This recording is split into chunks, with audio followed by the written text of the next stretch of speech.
Assalamualaikum warahmatullahi wabarakatuh. Perkenalkan, nama saya Ilham Nurendra Aji dari kelas 2A, program studi D3 Teknik Elektronika. Di sini saya akan melakukan percobaan 4 mengenai timer counter 0 sebagai pembangkit BWM. Saya akan langsung ke percobaannya saja. Nah, di sini terdapat dua percobaan, yaitu percobaan A dan percobaan B. Saya akan mulai dengan percobaan A dulu. Yang pertama, gambarlah dalam Proteus seperti gambar berikut. Dan saya sudah membuat rangkaiannya di Proteus seperti ini. Kemudian rancang program untuk mengeluarkan sinyal BWM pada OJ0 dalam mode fast BWM dengan frekuensi 488 Hz pada clock CPU internal 1 MHz dengan nilai BWM awal 25%. Jika button switch PA0 ditekan, maka presentasi BWM naik. Dan jika button switch pada PA1 ditekan, maka presentasi BWM turun. Nah, jadi saat button yang atas ini ditekan, maka nanti BWM-nya akan bertambah atau sinyalnya semakin lebar. Dan saat button yang bawah ini ditekan, maka BWM-nya akan turun atau sinyalnya semakin sempit. Oke, di sini saya sudah membuat programnya untuk percobaan A. Yang pertama ada include avr.io.h, kemudian ada include util-delay.h untuk fungsi delay nanti. Kemudian saya definisikan frekuensi CPU 1 MHz atau 1 juta UL. Kemudian untuk fungsi utamanya pada in main, saya membuat variabel integer bernama n yang bernilai 64 dan juga variabel bernama tombol 1, tombol 2 dan count yang bernilai 1. Kemudian untuk DDRA pada PA0 dan PA1 saya set 0 agar menjadi input. Lalu untuk port A, saya beri logika 1 pada PA0 dan PA1 untuk mengaktifkan R pull up. Untuk DDR-B, saya beri logika 1 pada PB3. Ini agar PB3 berfungsi sebagai output atau pin pembangkit sinyal BWM. Kemudian untuk TJNT0, saya set 0. Dan untuk OJR0-nya sama dengan N, atau saya set sesuai dengan nilai N yang tadi ya, yaitu 64. Nah, kenapa saya set 64? Karena tadi di soal diminta PWM awal adalah 25%. Nah, nilai maksimal PWM adalah 255, sehingga nilai 25%-nya adalah 64. Kemudian pada register TCCR0, yang pertama saya beri logika 1 pada WGM00 dan logika 1 pada WGM01. Ini sudah sesuai dengan dasar teori. Jika kita ingin memilih mode fast BWM, maka harus diberi logika 1 semua pada WGM01 maupun WGM00. Kemudian untuk COM01 saya beri logika 1 dan COM00 saya beri logika 0. Ini bertujuan agar clear OJ0 on compare match dan set OJ0 at top. Kemudian selanjutnya saya beri logika 1 pada CS01. Nah, ini maksudnya saya berarti memilih prescaler 8. Ini sudah sesuai dengan dasar teorinya. Jika ingin menggunakan prescaler 8, maka CS01-nya harus diberi logika 1. Kenapa saya memilih prescaler 8? Karena pada soal tadi diminta dalam mode fast BWM dengan frekuensi 488, sedangkan clock CPU internalnya 1 MHz. Jadi sesuai rumus untuk frekuensi fast BWM, yaitu frekuensi clock input output dibagi N dikali 256. Frekuensi input outputnya atau frekuensi CPU-nya tadi diketahui 1 juta atau 1 MHz, dan N-nya ini adalah prescaler yang ingin kita gunakan. Nah, saya menggunakan prescaler 8, kemudian dikalikan 256, sehingga didapatkan hasil sekitar 488,28 Hz, atau jika dibulatkan 488 Hz. Jadi ini sudah benar jika saya memakai prescaler 8. Selanjutnya untuk while, yang pertama saya tuliskan tombol 1 sama dengan pin A N0X01. Ini maksudnya tombol 1 sama dengan PA0 atau berada pada port A0. Nah, kemudian saya beri logika if tombol 1 sama dengan 0, maka count akan bertambah. Kemudian saya beri delay 100 millisecond. Nah, ini maksudnya saat tombol 1 pada PA0 ditekan, maka nilai count yang tadinya 1 akan bertambah. Kemudian masih di dalam sini saya tambahkan if count sama dengan 2 dan N sama dengan 0xFF, maka N sama dengan N plus 0. Nah, ini maksudnya saat count sama dengan 2 dan N sama dengan 0xFF atau maksimal, karena nilai BWM maksimalnya kan 255. Jika dijadikan hexa, maka 0xFF. Nah, jika nilai PWM sudah maksimal maka tidak akan ditambah lagi N-nya. N itu kan nilai pada OCR 0 yang tadinya 64, jika sudah maksimal atau 255 maka tidak akan ditambah lagi. Nah, setelah itu saya tuliskan OCR 0 sama dengan N. Ini bertujuan untuk mengupdate nilai OCR 0 pada nilai N yang terbaru ini tadi. Selanjutnya saya kembalikan count menjadi 1. Kemudian saya beri delay 100 mikrosecond. Nah, untuk else N sama dengan N plus 1. Ini maksudnya saat N ini nilainya tidak maksimal atau tidak 255 maka masih bisa ditambah 1. Nah, kemudian sama seperti tadi OCR ini saya update menurut nilai yang baru ini. Kemudian count juga saya kembalikan lagi dan saya beri delay. Nah, jadi ini untuk tombol 1 program saya seperti ini. Kemudian untuk tombol 2 tidak jauh beda, hanya saja kebalikannya. Tombol 2 sama dengan pin A N0x02 karena saya taruh pada port A1. Nah, sama seperti tadi, if tombol 2 sama dengan 0, count min. Maksudnya saat tombol 2 ditekan, maka count akan berkurang, kebalikannya dari tadi. Kemudian saya beri juga delay 100 mikrosecond. Nah, ini juga sama. Jika count sama dengan 0 dan N sama dengan 0x00 atau PWM 0%, maka nilainya tidak akan dikurangi lagi atau N min 0. Nah, jadi saat nilai OCR 0 ini sudah sama dengan 0 atau PWM 0%, nilai PWM tidak akan dikurangi lagi atau nilai OCR 0 ini tidak akan dikurangi lagi. Nah, kemudian setelah itu sama update nilai OCR 0 yang baru menurut ini. Kemudian count-nya juga saya kembalikan lagi, lalu saya beri delay lagi. Ini programnya sama kayak yang tadi. Kemudian yang else juga sama, N sama dengan N-1. Jadi saat N ini belum 0 maka masih bisa dikurangi 1. Nah, jadi kira-kira seperti itu program untuk percobaan A saya. Sekarang saya coba akan langsung simulasikan. Pertama saya klik Atmega-nya dan dipastikan dulu ini clock internalnya sudah 1 MHz dan juga programnya tadi sudah dimasukkan. Kalau sudah langsung bisa disimulasikan. Seperti yang terlihat pada osiloskop ini sinyalnya adalah 25% dan saat saya tekan tombol yang atas atau PA0 maka akan bertambah. Nah, bisa terlihat itu sinyalnya akan semakin lebar.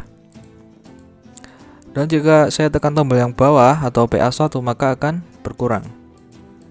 Maka sinyalnya akan berkurang. Nah, sekarang saya akan coba saat sinyalnya ini sudah pada 0%. Saya akan coba. Nah, ini sudah mendekati 0%. Akan saya tekan. Nah, saat sudah 0% maka sinyalnya tidak akan berkurang lagi meskipun ditekan-tekan. Bentuknya akan tetap sama seperti ini. Begitu juga saat sinyalnya 100%. Mungkin ini agak sedikit lebih lama ya. Jadi saya percepat saja. Nah, ini sinyalnya sudah mendekati 100%. Saat saya tekan, nah, ini sinyalnya 100%. Nah, kenapa bentuknya seperti ini? Karena saat 100% itu sinyalnya high semua. Jadi tidak akan kelihatan rongganya seperti ini. Nah, jadi sinyalnya itu akan high semua. Nah, seperti ini. Nah, berarti ini membuktikan bahwa program yang saya tuliskan berjalan dengan benar. Kemudian untuk percobaan selanjutnya yaitu percobaan B, rangkaiannya seperti ini. Saya sudah membuatnya di Proteus. Kemudian perintahnya, buatlah program untuk membagikan sinyal PWM dalam mode phase correct PWM 25% dengan frekuensi 245 Hz pada frekuensi clock CPU 1 MHz. Jika potensiometer pada ADC digeser ke atas, maka persentase PWM naik, dan jika digeser ke bawah, maka akan turun. Nah, jadi di sini ada potensiometer yang dihubungkan pada ADC 0. Jika potensinya dinaikkan, maka PWM-nya akan naik atau sinyalnya menjadi lebar. Saat potensinya diturunkan, maka sinyalnya nanti akan turun atau menjadi sempit. Saya sudah membuat programnya untuk percobaan B. Yang pertama ada include AVR IO.h, kemudian ada include AVR interrupt.h, kemudian ada include util delay.h untuk delay nanti. Dan juga saya definisikan FCPU 1 juta UL. Kemudian saya membuat variabel integer bernama n dan konversi. Pada fungsi utama, yang pertama saya inisialisasikan ADC-nya dulu, yaitu DDR-B. Saya set 1 pada PP3 agar sebagai output. Kemudian untuk DDR-A, saya beri logika 0 pada PA0 agar sebagai input. Kemudian port A saya beri logika 1 pada PA0 untuk mengaktifkan air pull up. Nah, kemudian saya mengatur register untuk ADC-nya. Yang pertama pada register ADMUX, saya beri logika 0 pada refs 1 dan juga saya beri logika 1 pada refs 0. Nah, ini sudah sesuai dengan dasar teori untuk ADMUX, yaitu AVCC dengan eksternal kapasitor pada pin AREF. Seperti pada rangkaian saya tadi, sini ada AVCC dengan eksternal kapasitor pada pin AREF. Nah, jadi sudah sesuai. Kemudian untuk register ADC SRA, yang pertama saya beri logika 1 pada ADAT. Ini bertujuan untuk mengaktifkan auto trigger agar enable. Seperti pada dasar teori ADC, ADAT adalah ADC auto trigger enable. Jika diberi logika 1 maka akan aktif. Kemudian saya beri logika 1 pada ADEN. Ini wajib karena untuk mengaktifkan ADC. Kemudian saya beri logika 1 pada ADY, ini untuk mengaktifkan interupsi atau ADC interupsi enable. Kemudian untuk prescalernya saya beri logika 1 pada ADPS 0, ADPS 1 dan ADPS 2. Karena di sini saya memakai prescaler ADC 128. Sesuai dengan dasar teori ADC-nya. ADC prescaler jika diberi logika 1 semua maka memakai prescaler 128 atau division factor 128. Kemudian kita harus mengatur register SVR atau special register, yaitu saya beri logika 0 pada ADTS 2 dan juga ADTS 1 dan ADTS 0. Jadi saya beri logika 0 semua. Ini agar mengeset untuk mode free running. Kemudian setelah itu jangan lupa saya juga mengaktifkan SEI untuk enable global interrupt.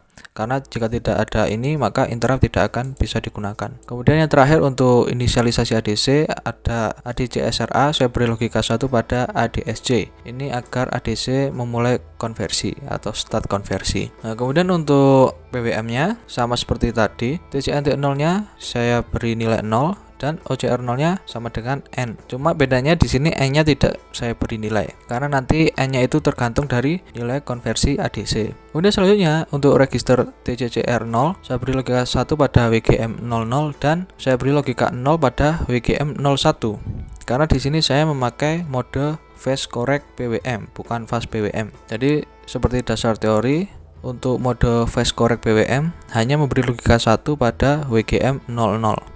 Kemudian untuk COM 01 saya beri logika 1 dan COM 00 saya beri logika 0 sama seperti tadi. Dan untuk prescalernya saya juga memakai prescaler 8 dengan memberi logika 1 pada CS01. Nah, kenapa alasannya saya memakai prescaler 8 juga? Karena untuk rumus phase correct PWM seperti ini. Frekuensi clock dibagi N atau nilai prescaler dikali 510. Kenapa 510 tidak sama dengan fast PWM tadi? Karena untuk phase correct ini ada count up dan juga ada count down. Jadi nilai totalnya adalah 510. Nah, sehingga frekuensi clocknya tadi kan 1 MHz atau 1 juta Hz dibagi 8 prescaler yang saya gunakan dikali 510 dan didapatkan hasil sekitar 245,09 Hz atau jika dibulatkan mendapatkan hasil 245 Hz. Sudah sesuai dengan yang diminta tadi. Kemudian untuk kolom while, yang pertama saya beri logika if konversi kurang dari 0x3ff, maka N sama dengan konversi per 4. Ini maksudnya, jika nilai konversi kurang dari 3ff atau 1023, karena 3ff adalah heksadesimal dari 1023, maka N atau nilai OCR 0 ini adalah nilai konversi dibagi 4. Karena apa? Karena nilai PWM hanyalah sampai 255 atau seperempatnya dari nilai konversi. Sehingga untuk membuat agar nilainya sesuai, maka perlu dibagi 4. Sehingga nanti untuk 100% nya konversi akan jadi sama dengan 100% nya PWM karena sudah dibagi 4. Nah, setelah itu kemudian saya update untuk nilai OCR 0 sama dengan N sesuai dengan yang nilai N terbaru ini. Kemudian saya beri delay lagi 100 mikrosecond. Nah, kemudian jangan lupa juga saya harus mengeset interrupt service routine untuk ADC fake, yaitu konversi sama dengan ADCW. Nah, hasil konversi dari ADC kan seperti yang sudah diketahui akan disimpan pada register ADCL dan ADCH. Untuk menggabungkan keduanya maka harus diberi program ADCW untuk menggabung nilai konversi dari ADCL dan ADCH sehingga nanti nilainya bisa sesuai. Nah, kira-kira seperti itu saja untuk interrupt service routine pada ADCVac. Dengan demikian, program saya untuk percobaan B sudah selesai. Kemudian untuk simulasinya jangan lupa seperti tadi untuk Atmega saya cek dulu untuk frekuensi internalnya harus 1 MHz. Kemudian juga programnya sudah dimasukkan. Kalau sudah, saya akan langsung simulasikan. Nah, berikut adalah tampilannya. Ini adalah sinyal saat potensionya 50%. Seperti yang terlihat di sini, ini 50%. Nah, saat kita naikkan, maka sinyalnya akan ikut. Nah, akan ikut naik. Saat kita turunkan, maka akan ikut turun. Nah, ini menandakan bahwa programnya sudah benar. Kemudian saya coba untuk 0%. Sinyalnya menjadi seperti ini. Karena apa? Karena rata semua, 0 semua, sehingga tidak ada jaraknya. Kalau 1% masih ada jaraknya seperti ini. Nah, saat 0% maka akan rata di bawah semua. Begitu juga saat nilainya 100%, maka tidak akan ada rongga atau jaraknya. Maka hanya akan terlihat seperti garis lurus. Namun saat 99% masih bisa terlihat sedikit. Nah, kira-kira seperti itu untuk percobaan B. Nah, dengan demikian berarti program yang saya tuliskan adalah benar. Kesimpulan yang saya dapatkan setelah melakukan percobaan tadi adalah pada percobaan A diminta untuk menggunakan mode fast PWM dengan frekuensi 488 Hz, sehingga saya gunakan prescaler 8. Ini sudah sesuai dengan rumusnya tadi, didapatkan hasil 488,8 Hz jika dibulatkan menjadi 488 Hz. Jadi menggunakan prescaler 8 adalah pilihan yang benar. Begitu juga pada percobaan B, diminta untuk menggunakan mode phase correct PWM dengan frekuensi 245 Hz, sehingga saya juga menggunakan prescaler 8 dan juga sudah sesuai dengan hitungannya tadi, didapatkan hasil 245,09 Hz. Atau jika dibulatkan menjadi 245 Hz, sehingga pilihan menggunakan prescaler 8 adalah benar. Selanjutnya pada percobaan A, perubahan PWM agak lebih lama karena setiap satu tekanan button hanya berubah satu nilai PWM, sehingga tidak bisa langsung merubah ke nilai yang kita inginkan. Pada percobaan B, perubahan PWM lebih cepat dan fleksibel karena kita bisa mengubahnya sesuai keinginan kita dan langsung pada nilai yang kita tuju hanya dengan memutar-mutar potentiometernya. Jadi pada percobaan B ini, jika kita ingin langsung menuju dari 25% ke 50% misalnya, kita bisa langsung merubah melalui potentiometer. Jadi tidak menunggu seperti percobaan A tadi. Kemudian kesimpulan yang terakhir, untuk nilai OCR 0 pada percobaan B harus dikonversi dahulu karena menggunakan ADC, dan untuk nilainya harus dibagi 4 karena nilai maksimal PWM 255 dan nilai maksimal potensio adalah 1023. Nah, jadi setelah dikonversi nanti agar sama nilai presentasinya, maka nilai OCR 0 sama dengan konversi dibagi 4. Presentasinya agar sama itu maksudnya jadi 100% potensio sama dengan 100% nilai PWM. Oleh karena itu harus dikonversi dahulu, kemudian dibagi 4. Kira-kira seperti itu kesimpulan dari percobaan yang saya lakukan. Jika ada kurang lebihnya saya mohon maaf. Wassalamualaikum warahmatullahi wabarakatuh.